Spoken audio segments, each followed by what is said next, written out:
Let us take up the changes that take place between spermatid stage and sperm formation. So, we are talking about spermiogenesis.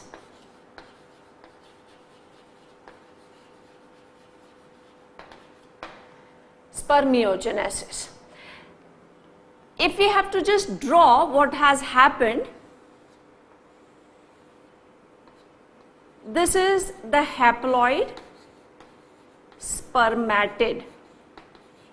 To understand all those changes which are taking place, let me make this cell slightly bigger so that we are able to see all changes which are taking place inside it. There is a nucleus here, Golgi body, and other structures also like mitochondria, and we are taking only those structures which are very, very significant, and a centriole. Now, we have not drawn these structures in a typical standard manner, we just want to show how changes are going to take place. Now, the first change that we observe, and then we will make a list of all the changes that take place. The nucleus is going to condense. Condenses, it becomes little compact by losing nucleoplasm. So, if we simultaneously write down what all changes take place, first the nucleus condenses. It becomes compact. It becomes little long, elongated. So, nucleus condenses, gets elongated. So, in the next stage which we draw, we will draw a little elongated nucleus. Instead of a circular nucleus, the nucleus is now elongated. Golgi body becomes cup-like. A part of the Golgi helps in formation of a structure called acrosome, and the other part will be lost. So, this is the second change. A part of Golgi body forms acrosome. Acrosome is a cup-like structure which is formed above the head region. This is the same structure which is going to release enzymes required to digest the walls around the egg, so that the sperm can reach up to the egg and fertilize it. So, a part of Golgi forms acrosome. Other part of Golgi is lost, it degenerates. That other part is known as Golgi rest. So, Golgi body divides into two parts. One part makes a cup-like structure above the nucleus, and other part will get lost. So, now this Golgi is going to make a cup-like thing here, which will change into acrosome of the sperm. Third change, the centriole, it comes below on the lower side of the nucleus and gives rise to, the centriole comes here and gives rise to axial filaments. So, axial filament arises. Centriole comes to the bottom part of the nucleus, to the base of nucleus, and gives rise to axial filament.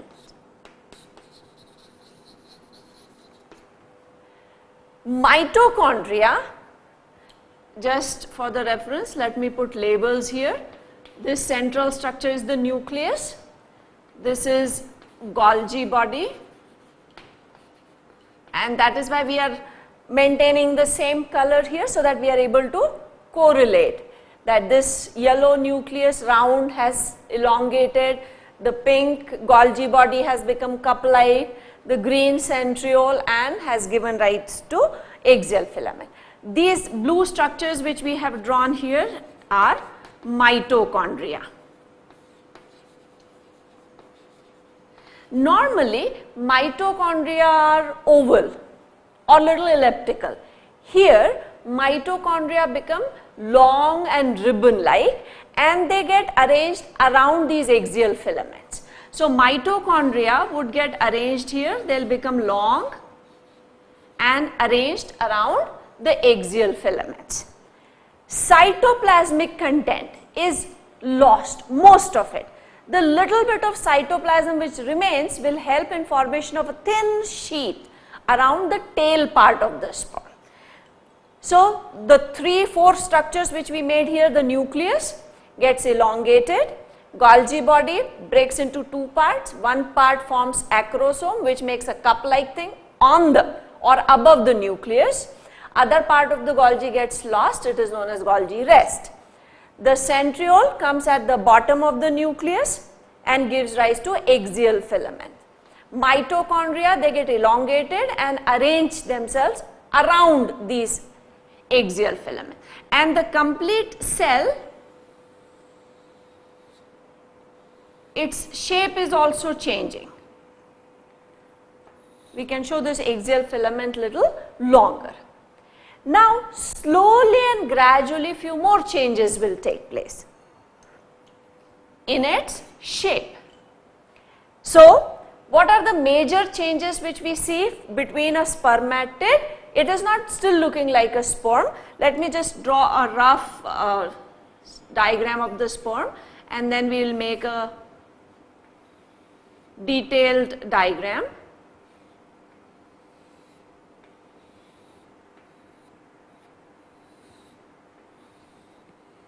So, now this plasma membrane will make all these structures. Acrosome is going to come here, so this will become the acrosome part.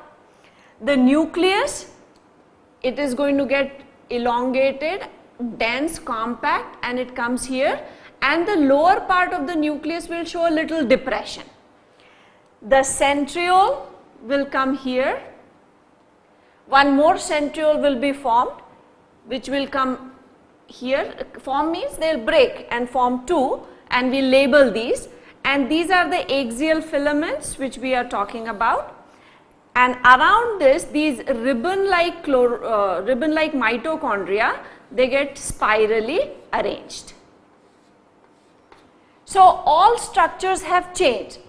Plasma membrane makes the complete outer cover, nucleus becomes long and dense, it is going to be in the head region.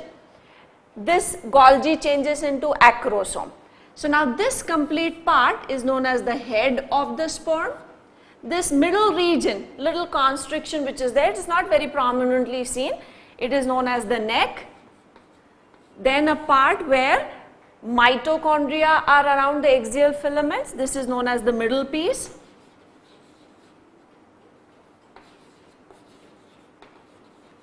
And this long structure which is going to run is the tail. So, there are 4 parts. Plasma membrane is all around these 4 parts, around head also, neck, middle piece, and tail region also.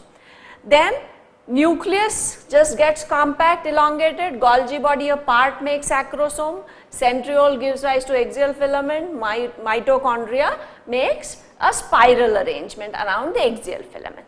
All these changes are taking place between a spermatid to a sperm formation. This is known as spermiogenesis.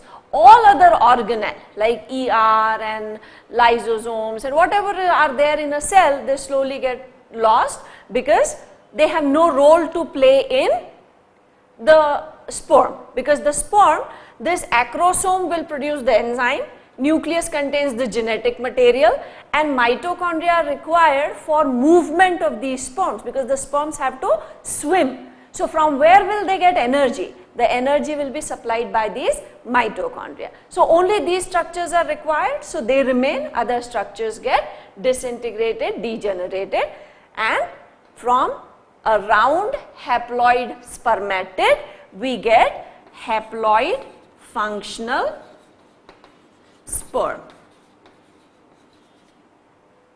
These changes are called spermiogenesis. Now let us say the structure of the human sperm.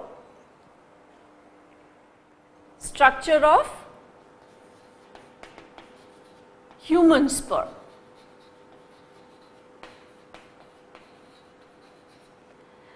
This structure of human sperm, which is a detailed structure, and spermatogenesis, these are very, very important in the sense that mostly every year, if you take last few years papers, in 12th board examination, either spermatogenesis or the structure of human sperm are questions which are invariably asked. So these two parts are very, very important in this segment.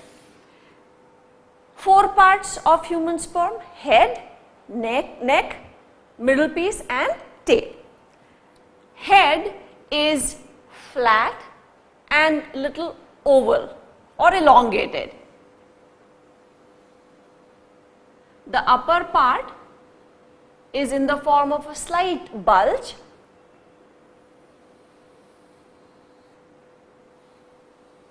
and this is the part which is going to give rise to the head region.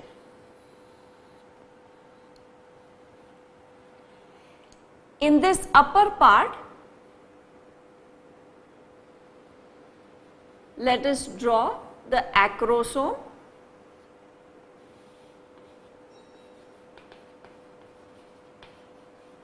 Acrosome secretes enzymes. There are 3 enzymes.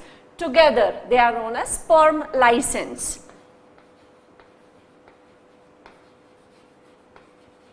We will write down the names of these when we come to the process of fertilization. This part has the nucleus. So here there is elongated, compact nucleus, and on the lower side the nucleus has a depression. This is the nucleus. This nucleus is having only half the number of chromosomes because it is formed as a result of meiosis. So it has haploid set of chromosome. In this depression is one centriole, and there is one more pair of centriole which is found in the neck region. So this depression also has these centrioles. So the centriole which is just beneath the nucleus is known as proximal centriole,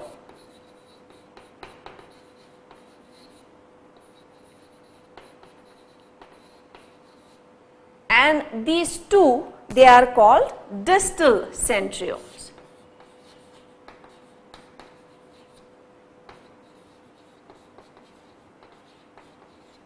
The proximal centriole and distal centriole. Proximal centriole is at right angles to the axis. So that means it is placed something like this, vertical. If this is the axis, it is at right angles. Whereas the distal centriole, they are perpendicular at the same plane of the sperm axis. So if it is longitudinal, they will also be longitudinally arranged.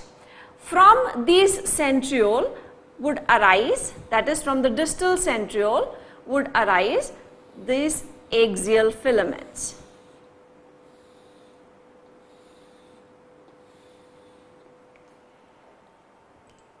So this depression which we see,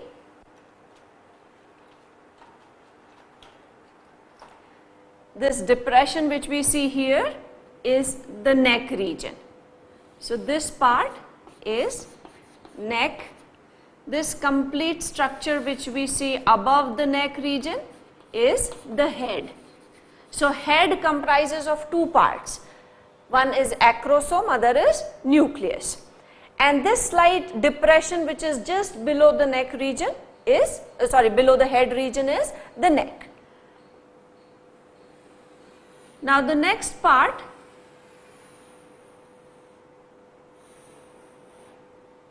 is known as the middle piece. So this part below the neck region is called the middle piece. These axial filaments are going to run through the middle piece and will go through into the tail region. Around these axial filaments in the middle piece part are mitochondria, and these mitochondria, they are spirally arranged, they become ribbon like and they are spirally arranged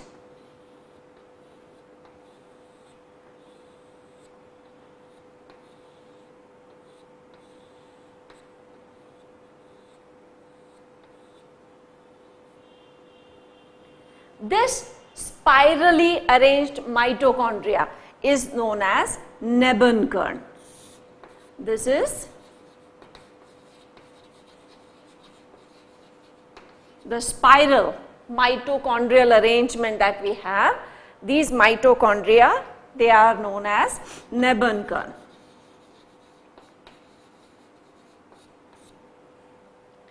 Their main function is to provide energy for the sperms to swim or move.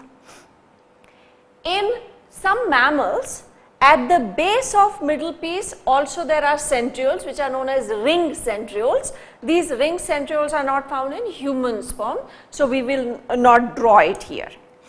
And then the next part which is formed is called the tail region. So this is the tail and it is very, very long. So we will draw a part and then we will leave it.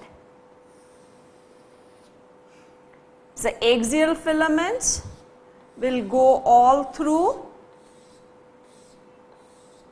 and this outer cover which is present everywhere, this is the membrane or plasma membrane. So plasma membrane covers the complete sperm. In some cases what happens is, these axial filaments, suppose this is the plasma membrane and say, let us show it by a dotted line, that means it is a very long structure and this plasma membrane ends here. These axial filaments, they might extend beyond this membrane. So up till this point the membrane is covering it, but some axial filaments may extend beyond that membrane, or we can say there can be a part where the axial filaments are naked, not covered by the membrane. Then this piece is known as end piece. That is a part of the tail where axial filaments are not covered by plasma membrane. Now let us see one more structure here, and that is a sheath. Acrosome and upper half of the nucleus, they are covered by a fibrous sheath. There is a sheath. This sheath is inner to mitochondria, inner to plasma membrane and outer to nucleus. It is between these structures underneath the plasma membrane. So this sheath comes up to half part of the upper nucleus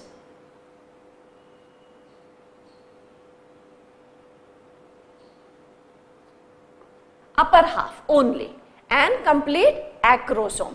This sheath is known as glia. The lower half of the nucleus and complete middle piece, they also have a sheath inner to plasma membrane. So this sheath covers lower half of the nucleus, then under the plasma membrane comes into the middle piece and goes up to the bottom of the middle piece.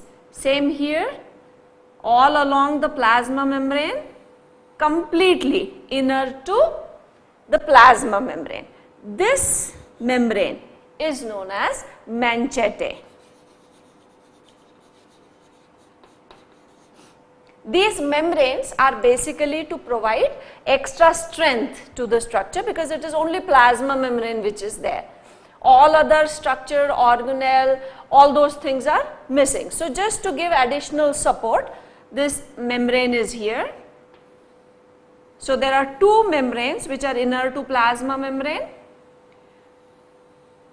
Upper half of the head, that is upper half of the nucleus and complete acrosome, they are surrounded by a fibrous sheath called galea.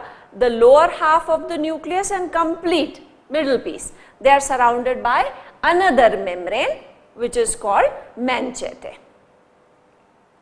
Now this is the detailed structure of the human sperm. The head is elongated and flattened.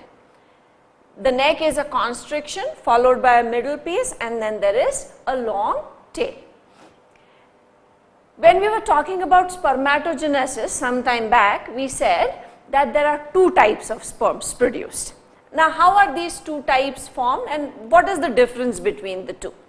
We know that the sperm mother cell, that is spermatogonium, had 23 pairs of chromosomes. It was a diploid cell. So this cell had 23 pairs.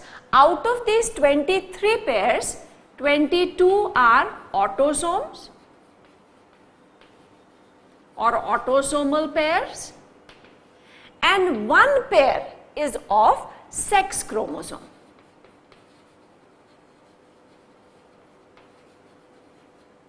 When these chromosomes, they undergo meiosis. Okay, let me just write down the number also here. 22 pairs means how many chromosomes? 44. One pair means how many chromosomes? 2. So total is 46. When the sperm mother cell undergoes meiosis to form haploid sperms, these chromosomes are divided into half and half. Let us talk about these sex chromosomes which are found in males. In males, the sex chromosomes are 1X and 1Y. Now when meiosis takes place, out of 44 autosomes, 22 and 22 will get distributed into the daughter cells. Number is reduced to half. And out of X and Y, one haploid cell will get X, other cell will get Y. So now this haploid cell will change into a sperm. This haploid cell will also change into a sperm. So this sperm has X as its sex chromosome and this sperm has Y. So this is X containing sperm and this one is Y containing sperm. X chromosome is a characteristic feature of a female and Y chromosome is a characteristic of males. So X containing sperm is known as gynosperm and Y containing sperm is known as androsperm. So there are two types of sperms produced. If 100 sperms are formed, then 50 would be gynosperms and 50 would be androsperms. Reason, during meiotic division, one sperm will get X, other sperm will get Y chromosome. So two types of sperms are produced. Now let us talk about the next process of gametogenesis, that is in females, oogenesis.